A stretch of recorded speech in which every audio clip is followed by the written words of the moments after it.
Hi everybody, it's Andy Phillips here, and welcome to our holiday festive Christmas Yuletide, whatever you want to call it, edition. And as you can see, we've got loads of people. Yeah, give everybody give a wave. I've got Rich, I've got Embers, I've got Esther, I've got Guy Arton, I've got Rad, I've got Naraya and Jason and Jeffrey as well. So we got a full house in today. There's quite a few people on here today. We're going to be talking about Christmas, because it's a Christmas edition, and maybe give us a bit of an insight of how we atheists in general maybe feel about Christmas, some of the traditions of Christmas, whether they're Christian or pagan or whatever it is. So we're going to have a little kick through this. Who wants to start off today's little conversation? I think it should be the person who looks most like Father Christmas. well, okay. Well, I mean, I thought I'd kick the cup of tea today because of the reason for the season. He's obviously alcohol. Yeah. Cheers, everyone, and Merry Christmas and whatever you celebrate. Happy Yule. Cheers all. Indeed. I'm going to kick off by saying you may have noticed I actually quite like this time of year. I quite like I quite like the fun of it. I quite like the atmosphere of it. I love the whole idea of getting together with family if you can. I love the whole idea of giving presents. I quite like the idea of getting them as well. I love the music. Yes, I love the music. Okay. And I just love pretty much everything about it. The only thing I don't do is I don't celebrate this birth of this Jesus character. To me, actually, it's not a part of the actual process of doing Christmas for me.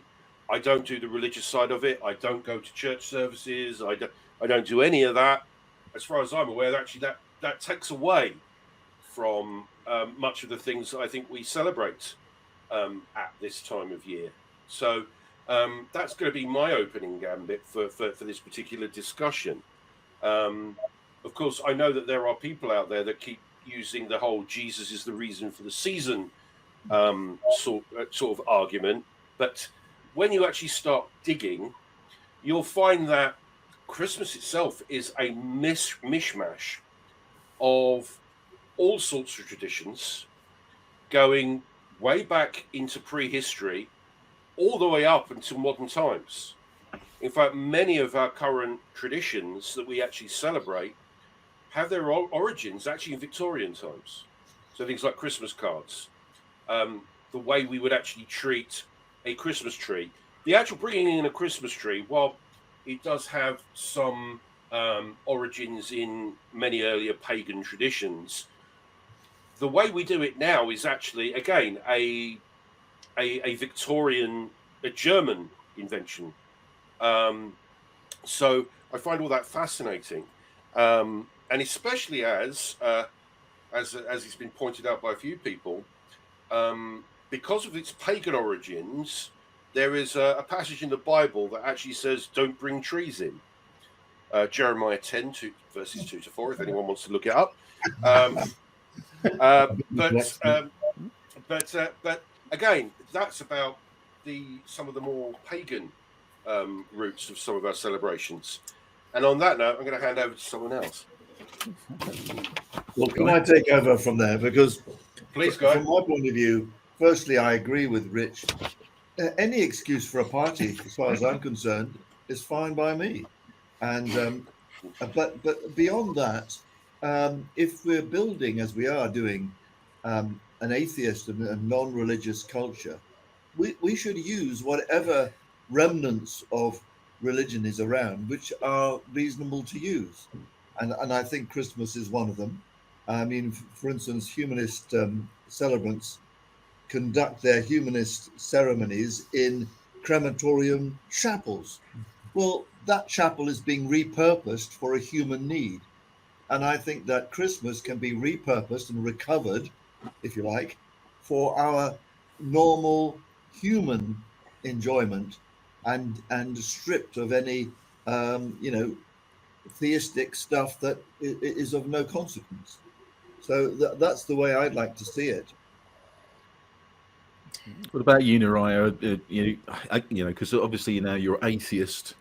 How does this time of year sit with you?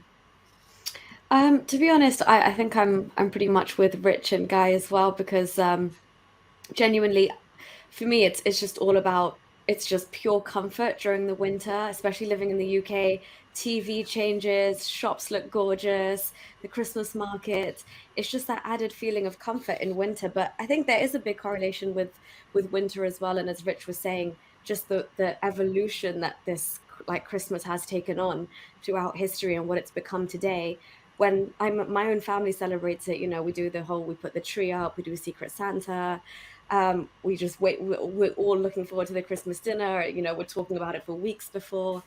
But it's interesting because when I lived in the UAE, for example, they're really trying to kind of, decorate the malls and really like set up the Christmas festive spirit because of how many expats live there.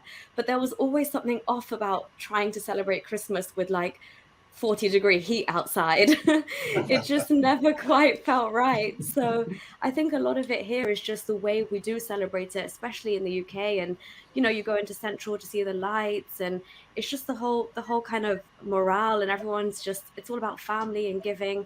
So I definitely think, stripped of all of the, the theistic elements, I don't see anybody trying to kind of proselytize Christianity to me during Christmas. That everyone's just up for a good time, and as was said, any excuse for a party. I think that's one thing we atheists hold on to, is the fact that we don't have any days, so we don't need an excuse. Every day is a day for a party. See, maybe that should be our strapline. You might get a lot more people joining our Facebook group if atheism, any excuse for a party. Yeah. I think we're missing a trick here. Well, especially, I mean, again, I'm sure that our more schooled in history people could probably say a few words. But I mean, when you hear this nonsense about the war on Christmas, why is it the only people that actually tried to ban Christmas themselves were the Puritan Christians, who didn't like the excesses and believed that Christmas should be a time of meaningful contemplation and and solemn dedication to God and to Jesus. During the time of the it's sometimes it might not actually be directly attributed to Cromwell, but during his time, he had troops marching through the city of London, arresting people for eating mince pies and things like that. If you were preparing for a Christmas feast, you were arrested because Christmas was not a time for feasting. Those were excesses which the Puritans didn't like. Well, I'm afraid, to quote Monty Python, "Oh, you're no fun anymore." Touche. Jeffrey. Right. For 98 or 99% of people in Britain, it is completely secular. I mean, and even the other 1 or 2%, all they do is go to church on Christmas Day. So it has lost any idea of its religious meaning. But what does annoy me about Christmas in Britain, and Britain is distinct from any other country I can think of that I've visited, is that it starts 2 months beforehand. 2 days okay, but it's just got ridiculous, the amount of build-up to Christmas. Not a secular build-up, it's not religious. It's a commercial build-up. Very overdone in Britain, and that's compared to every other country. I usually, before the pandemic days, tried to be away in December before Christmas. You've obviously never been to the Philippines, where Christmas starts on September 1st. But I found out there was very little to do with Christmas and build up in other countries in the same way that there is in Britain. I was saying a little while ago, before very first lockdown, last time I went to a big supermarket, it was in early October, and I was just laughing with myself that it was possible in one big aisle, it was possible to shop for Halloween, bonfire night, and Christmas all at once. So by the time you got to the end of the aisle, you had everything you needed for the rest of the year. But it's just a massive commercial machine now, isn't it? I think. Sorry, I was going to say, Esther. For me, I think Christmas is a one-time universal time around the world where people sort of just come together, celebrate each other, and a time to spend with your family and to take time out. Just don't forget, it's the end of the year. It comes at a time when the year's ending. The new year's about to kick in, and for a lot of people it's a time to take stock of everything you've done throughout the year, and now you're getting ready for this new year, because don't forget, just a week later you're celebrating the new year. New year's coming in, so I think it's just a universal time that people come together to just look back on the year and get ready for this new year, and to spend time with family, and to have gifts, and to have just that moment that you can. When I was still a Christian, I used to feel like, how come there's very little about the person Jesus? It was more about like you were saying about the commercial aspect. It was more about gifts. It was more about ads on television. There was not a lot about the character of Jesus, and even the character of Jesus. I mean, nobody knows what day he was born. So the 25th of December, I think that's just something some people just decided, Jason might know, but some people just decided to come. Oh, he's come up, nodding. Yeah, come look at up his little face. He's like in his element, and he's like, "Well, let me tell you." But this is interesting, because this is the whole point of maybe some of the things that we're going to talk about in this podcast, because we instinctively know right through from my childhood that most of the things that we do through this Christmas period, this Yuletide period, is very much not a Christian thing. A lot of stuff is pre-Christian. A lot of stuff has been brought in quite in modern times. You talked about the tree and Christmas cards and all those sort of things, Victorian things that came in, and the way we actually celebrate is not a Christian thing. And so this is one of the reasons why we can have a Christmas show, because a lot of stuff isn't Christian. So, Jason, do you want to just quickly have try not to do a rant, but just give us a bit of sort of a little bit of history, I guess, about how Christmas came to be Christmas as it is now, and why we atheists still love it. Okay, so how much detail should I go? Like where the virgin birth narrative comes from, or skip ahead to the 25th? It's got to be podcast length. So maybe brief.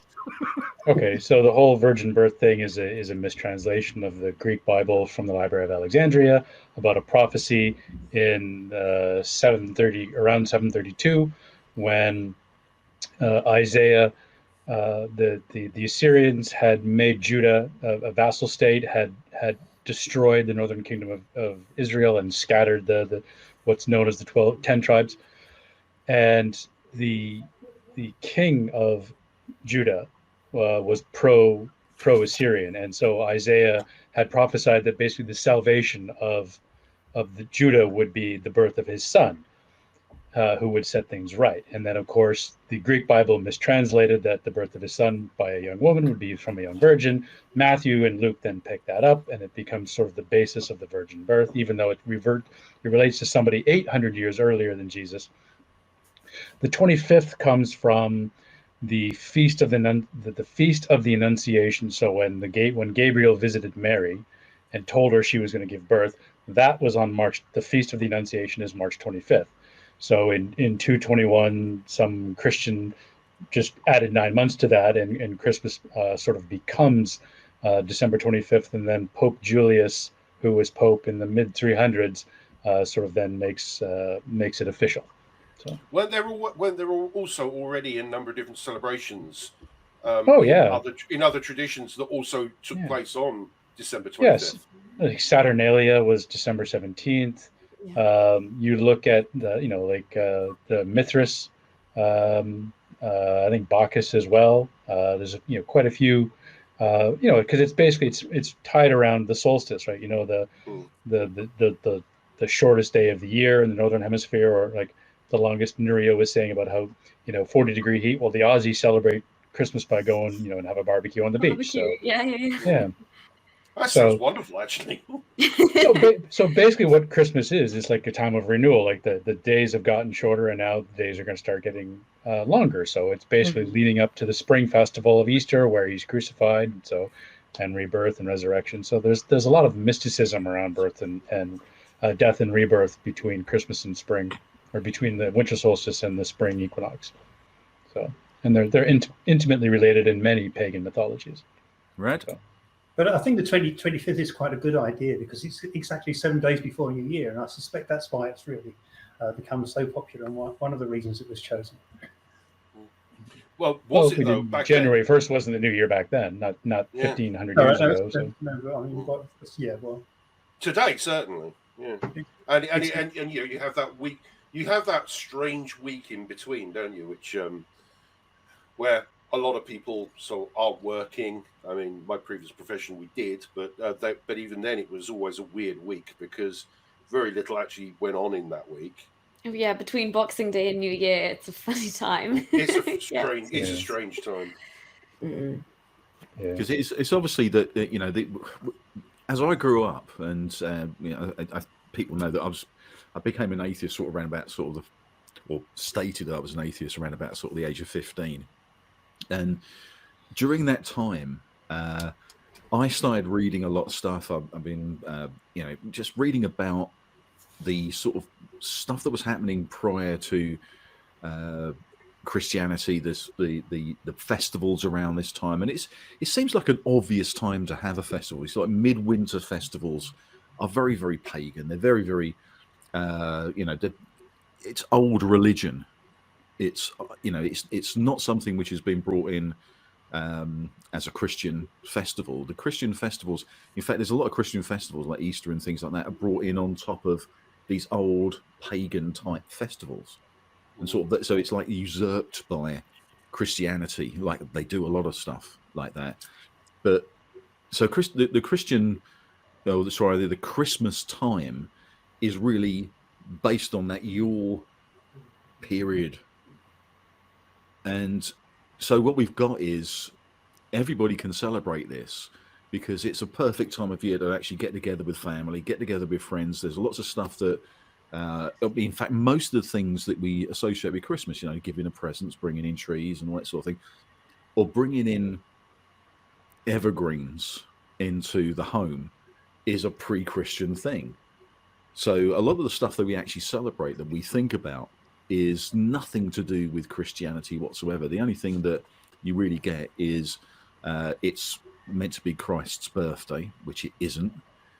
And you get church ceremonies that are different to every other time of the year. And to be honest, I mean, I don't know about you guys, but I love things like Silent Night. I love the song Silent Night. I think it's really, really, very, very emotive, and it's a beautiful piece of music. I don't. Well, ironically, my favorite, and this will probably shock a lot of people. My favorite Christmas song, my favorite Christmas carol, is "O Come All Ye Faithful," and you can't get much more faithless than me. Well, I thought you were going to say "Merry Christmas, Everybody" by Slade. Yeah. No, it's "O Come All Ye Faithful." There's something about the song. There's something about the tune. There's something about the way that the cadence rises and then falls and then rises again. It's a beautiful, beautiful piece of music. It's a beautiful, beautiful song. Yeah, okay, the message is a bit weird, but it's sort of as Nuria said, it's about that feeling. It's about It's about that warmth. It's about, warmth in a time where the weather's rubbish, the days are dark, it's miserable. Of course there needed to be a celebration at this time of year. In prehistory, in northern hemisphere agrarian society, the harvest is done. There's nothing we can do until the spring when it's the new season for planting. There's no work to be done. We've put aside all of the food and all of the stores ready for the winter. What else is there to do but have a damn good knees up? Bring Embers? the evergreens into the house, put them on the doors, all Put of them on that, the door, and yeah. get some more wine. Yeah, No, I was, we'll hear a slightly different version from Embers now. well, I was just going to agree with Rich. There's a long tradition with this, certainly in the northern hemisphere, when winter is proper winter, and it falls round about the winter solstice. It's always been a period of celebration, the shortest year, and exactly as some of you said, it's nothing to do. The crops are in. Let's batten down the hatches and look forward to Easter or Easterus, when the new crops and the lambs are coming. That's just a natural thing to do, and that's how I look at it. Because traditionally, say farming communities, they would have food that would stored up all year, and they'd be sharing it around and having little parties and exchanging gifts. And exactly like Esther said, I look at it as a time to reflect on the year that's gone, have a damn good rest, and then look forward to the year ahead. This is where New Year's resolutions come from, which I never do.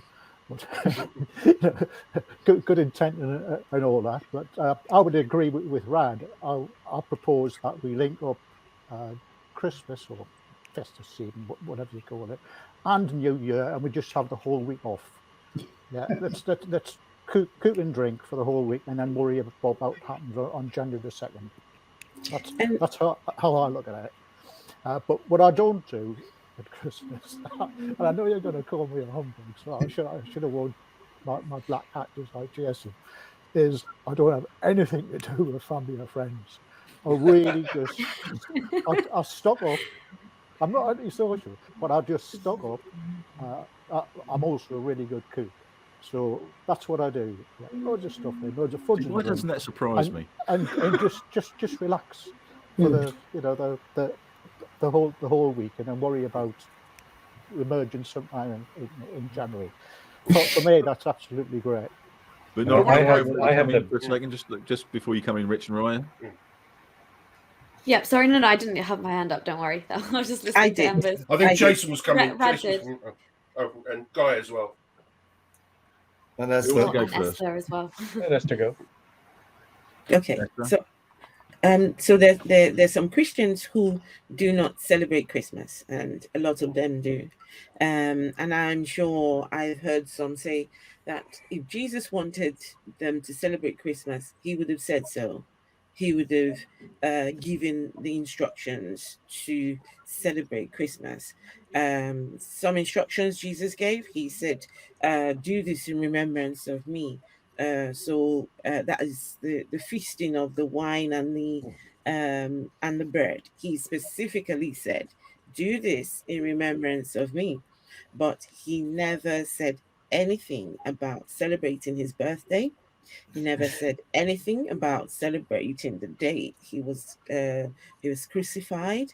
And so why on earth do Christians celebrate on that day? It's when Jesus never said you should celebrate Christmas. Nowhere in the holy book does it say, well, I don't consider the book holy, but for the Christians who do, nowhere So-called holy book. So-called. So nowhere does Jesus instruct that you should celebrate it. So why is this a thing? And all that is predicated on Jesus. Jesus didn't actually say to that. His biography said it for him. So. Rad? Well, quite. Just going to say all that is predicated on whether Jesus existed. I was passing the Baptist church today, and they had a sign outside, and it said, "Is Jesus one fictional, two a historical figure, or three the Son of God?" And presumably, you're supposed to believe the Son of God or something. It's so obvious, that the Christ figure, that there was no virgin birth, and what's so obviously fictional. It's ridiculous. But they managed to get that wrong. Yeah, but if they're all supposed to be the same one and all, and the Catholic idea of the God Father,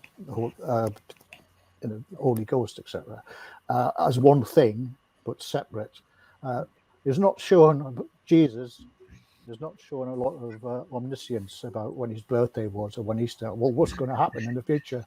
So that's why he didn't leave any instructions, I think, and leave us all guessing. I wanted to just say that I've been wondering what Rich reminded me of all this meeting, and I've suddenly realised it's King Henry VIII. No, I think he looks like a Morris dancer. In his earlier years, not in his later years. Well, maybe. I just wanted to go back to one thing again that Ember said there, and one of the great things about being an atheist at this time of year is we can celebrate this however we want, including, and I know that there are a number of atheists out there who don't celebrate Christmas at all, because of some of the religious roots. I mean, a former member of ours who is sadly no longer with us, every year he would go to a non-Christian country in order to try and avoid the Christmas celebrations because he didn't enjoy them, he didn't like them. He was a little bit of a misanthrope, to be honest. But the last Christmas he had while he was still with us, he spent it out in Sri Lanka. And I know that Jeffrey said earlier, whilst there are some muscular forms of Christianity even there, the majority of the areas where he was primarily Buddhist. And he said, there was, he was able to avoid a lot of Christmas traditions. But again, as Nuria said, it actually is difficult because even in a lot of non-Christian countries, the actual festival, the actual celebrations still take place. You go to Japan, for example, not particularly known as being a Christmas country, you'll see decorations, Santa everywhere. And of course, they have their wonderful KFC tradition of everybody ordering KFC for their Christmas dinner, which I thought, which started off, funnily enough, as a marketing campaign. But the great thing is, as atheists, we can celebrate however we want, and we can, if we choose not to. And I know that there will be a few people who will, from the atheist community, who will watch this video and think, well, they're not speaking for me because I don't celebrate it because as far as I'm concerned, it is a religious festival. And that's fine. I'm not going to criticize you. I'm not going to criticize anyone who doesn't want to celebrate it for that reason. You do you. And that's, again, I say the great thing about being an atheist is you can do you. Yeah. Well, yeah. Jeffrey? I mean, it's fair to say that even the Christians aren't actually celebrating the life of Jesus Christ. I mean, we don't even know which year he was born, let alone which day. Or if he was born at all. What they're celebrating is the legend of Christ as developed by Paul and his successors, which doesn't bear too much relation probably to the actual life of Christ. More than perhaps at the most just a few basic facts, but what he was saying in his message was very, let's say, distorted and developed by his successors and made into a legend. Yeah, I think for those people who want Christmas, I'll call it Christmas to say any other terms, Christmas to be a religious festival. Fine, you're in the minority in the UK. I'll tell you that you are. Vast majority of people just get on with it as a celebration at the end of the year. Relax, see friends and family, eat and drink too much, job done. That's absolutely fine. If you want to be religious and you're a Christian, for example, there's plenty of scope for you to go off and do your own thing with like-minded people. You can go to church, observe everything else. But for the vast majority of the people in this company who don't even give a second thought to it being a religious festival, it's just what it is. You just got to look around you in the shops. It's a commercial bonanza. It is. And if you want to give presents, you want to have parties, absolutely great. Let your hair down, have a good time. For the people of this, the UK who do not have any religious beliefs, are just apathetic to it. They don't care about it. They just want to have a good time. Just leave us alone. Get on with your own stuff. It's not a religious festival. It's only a religious festival because you have hijacked everything that's gone before, all those traditions. So just tone it down. We're not having a go at you for doing your Christmas thing, so don't have a go at us. I totally agree as well. Go ahead. Yeah, go on. No, I was just going to say I completely agree with Embers on that as well, because it's just become, especially in the UK, it's become so inclusive in every form. Like whether you're being bombarded with ads on TV, or that they cater. Christmas dinner is now for everyone, whether you're vegetarian, vegan, kosher, anything. You all have a concept and you tailor it to your needs. And even like the churches, they're kind of just open connected to the market. Pop in for a cup of coffee. There's no proselytizing going on. It has become so inclusive. And just to follow up with what Rich was saying, that concept of to each their own. There's some, obviously in the culture we live in now, with like this wokeism and certain companies putting directives in to be like, we don't even say Merry Christmas, we say Happy Holidays, and people taking it really personally if you say Merry Christmas or not. I'm kind of more, I think Rich would agree. I'm happy to say Happy Hanukkah, Merry Christmas, Eid Mubarak. I don't know of anybody that has. This is actually a very important topic that we're coming on to now, because we're starting to touch on this idea of the war on Christmas. Right? Mm-hmm. Which is totally made up. It's completely fictitious. I don't know of anyone at all who objects to the term Merry Christmas. I say it all the time at this time of year because, whether or not it's got religious ramifications, that is the name of the celebration that actually happens. But I've also got no problem with anyone that wants to say Happy Holidays, because especially if you say go to America and you include some of the additional holidays that they have, there's something like 14, 15 different holidays from Halloween up to New Year. And so it's the holiday season because there's over a dozen different holidays as well as Christmas. What's the problem with saying Happy Holidays either? I mean, it's all complete nonsense. This war on Christmas is all totally made up. I'm sure that there's hardly anybody on this call would object to the phrase Merry Christmas. I say it all the time. It's like the straw man thing. It goes back to the straw man argument, these straw man arguments that we get time and time again. I mean, I was actually pulled up by someone, because someone who knew I was an atheist and I do this podcast and that I'm in Atheism UK, someone who knew that. And I was talking to them just a couple of days ago, and I said to them, "Oh, if I don't see you before, have a happy Christmas." And he said, "How can you wish someone a happy Christmas? You're an atheist." And it's like, that's a really interesting question. How can I say happy Christmas to someone if I'm an atheist? But very, very quickly in my mind, I just went, it's a colloquialism. I was brought up with Christmas, I was brought up with Christmas trees. I was brought up with gift giving. I was brought up with the dinner at Christmas and things like that. All the things that Narayan was talking about, it is just what it is. And being an atheist just means you don't believe in God. That's all it means. You're not convinced that God exists. That's all it is. It doesn't mean that you can't go through life and enjoy your bleeding self, and be nice to people because we can't be nice to people because we're atheists. We can't be good people, surely. You know, I think we've covered that, haven't we? Oh, yeah. but see, this is the problem. You know, it's always this straw man argument that you can't do Christmas because you're an atheist.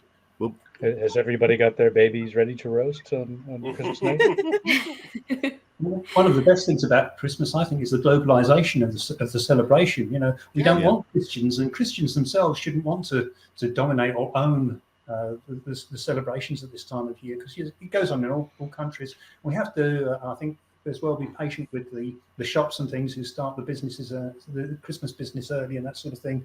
Their business model, sometimes 25% of their profit comes at Christmas, and they can't survive in business without it. So they have to plan very carefully and prepare very carefully. So I've had to be a bit patient with them there when we hear all this Christmas music. And it's the 30th of November, rather, you know. Yeah, that's fine, but I don't want to hear Jingle Bells and Sainsbury's in October. Oh no, I think for myself, being an ex-Christian, I mean, not long ago, considered myself a Christian. When I became an atheist, it was quite shocking to find out that Christmas was adopted from a lot of what people celebrate and what they do is pagan in nature or borrowed from other religions and all these things. Honestly, I had no clue at all. It just was I honestly thought that Christmas was all about Jesus, and that the Christians had it all figured out. They knew what day he was born. They had all the facts. They had all the details and everything. That's what I thought. So when I realized that, look, a lot of Christians haven't even got a clue that this is pagan in nature, some of the things that they do. And Rich talked about that scripture. I mean, I was looking it up just now. I went to go and look at the scripture talking about trees. They shouldn't even be having trees to start with. So, I mean, just how much do Christians really know about Christmas and what they're celebrating? And in my opinion, they haven't got a clue. A lot of them just go along because this is what we've always done. It's always been the tradition, and let's just keep the tradition going. And But Esther, isn't that about it? Because you're brought up in the faith. If an atheist teaches religion, and we teach about all religions throughout all over the globe equally, and give them all a proportionate time and teach about all of them together. Whereas if you bring someone up in the faith, it's really indoctrination, and that's why they think it's all about us. It's all about Christians. Right. Well, it's not just that Christians don't know anything about Christmas; they don't know anything about Christianity or the Bible, True. or where any of it comes from. And how many times have we said that before? Well, a few times. But don't you think it's interesting, though, what Esther said here is that, because I think for a lot of us, we've not really been within a faith seriously at all. Esther has. I was younger. Yes. And coming out of it, it's very interesting how when you come out of it at a later stage, that you look at what you believed.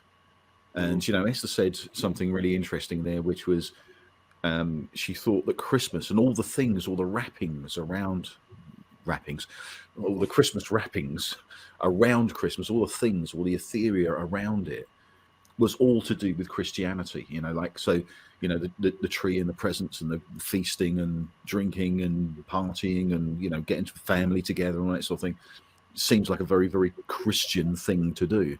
Whereas probably 99% of the things that happen at Christmas time in this festival time have absolutely zero to do with Christianity. In fact, it's a lot of things that are either pre-Christian or have come in through other routes. I just think that's a really interesting thing, because if Christians who are still Christian think that everything about this is theirs, and I think this is the whole point of it. And as Rad said, Christmas or this time of year, this festival time of year, has blossomed out throughout the world as a time for getting together. And isn't that what we want in life? Isn't that what we want on our planet, is for people to come together?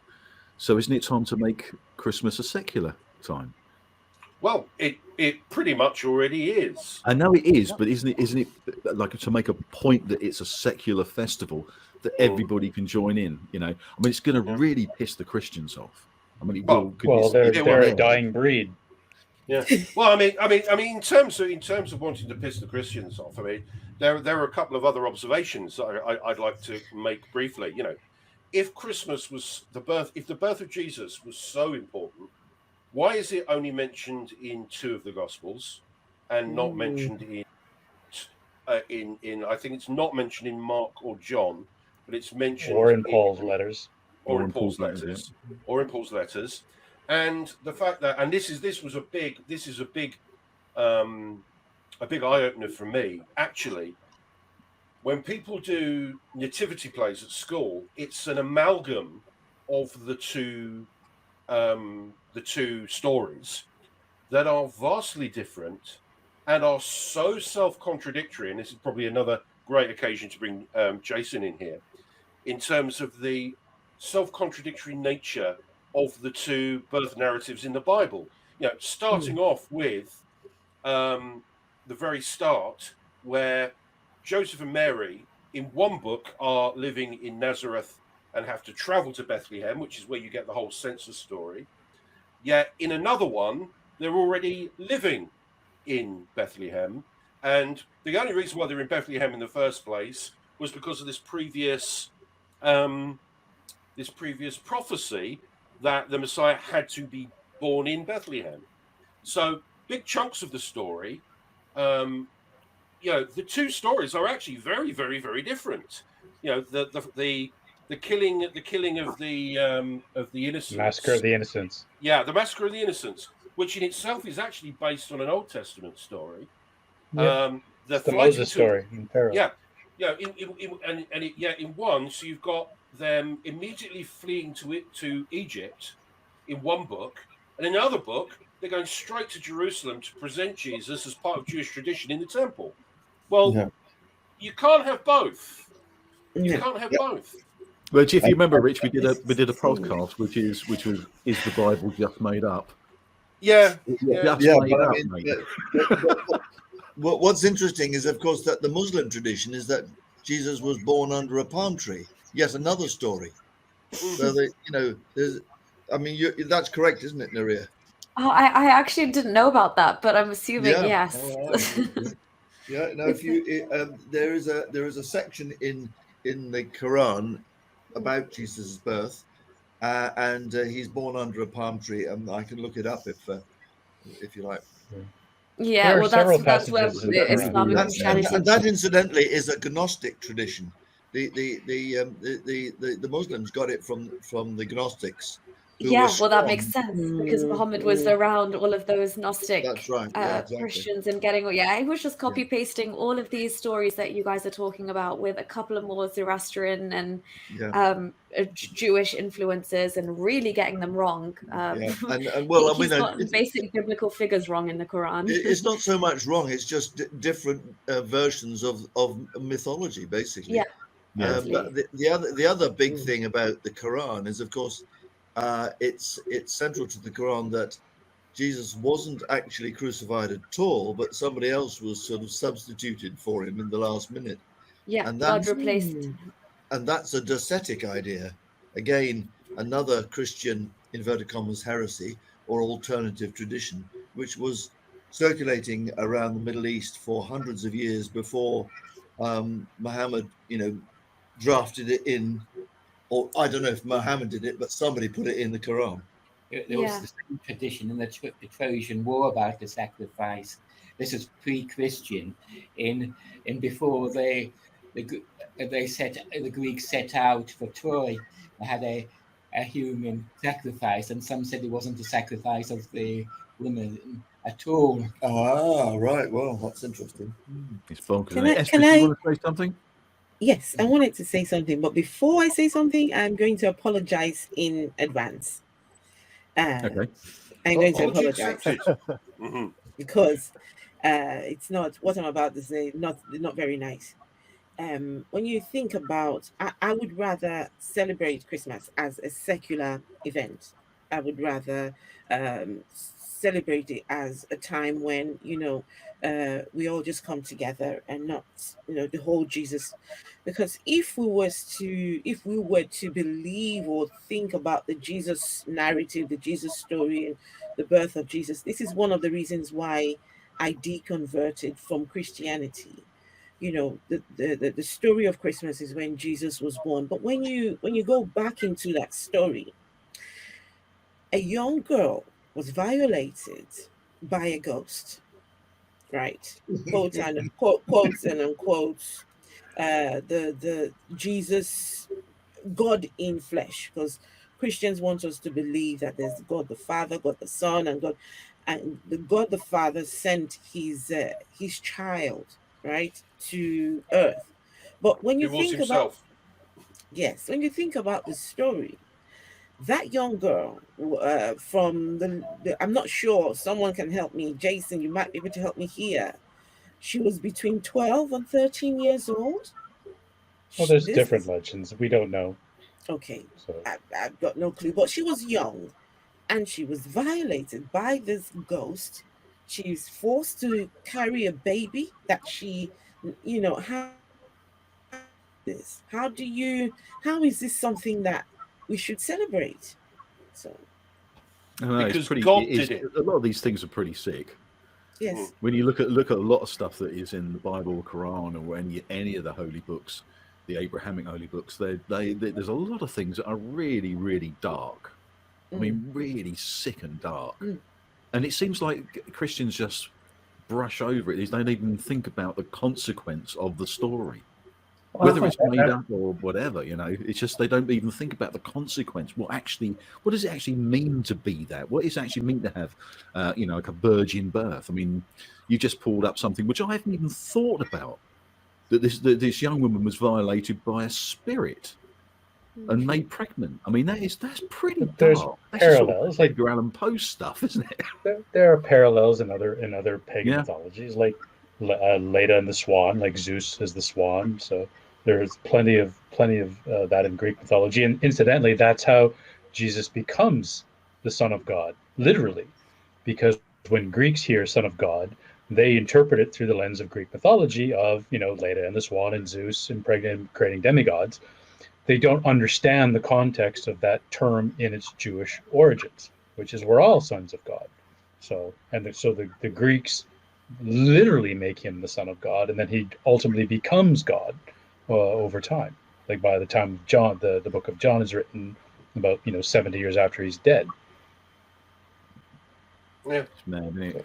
Listen, guys, we have got to about the end of our allotted space here. Otherwise, we're going to overstay our welcome, like those family members on Christmas Day. And I need a refill.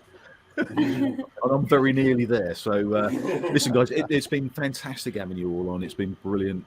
We don't have so many on our YouTube podcast, so it's been great to have a little.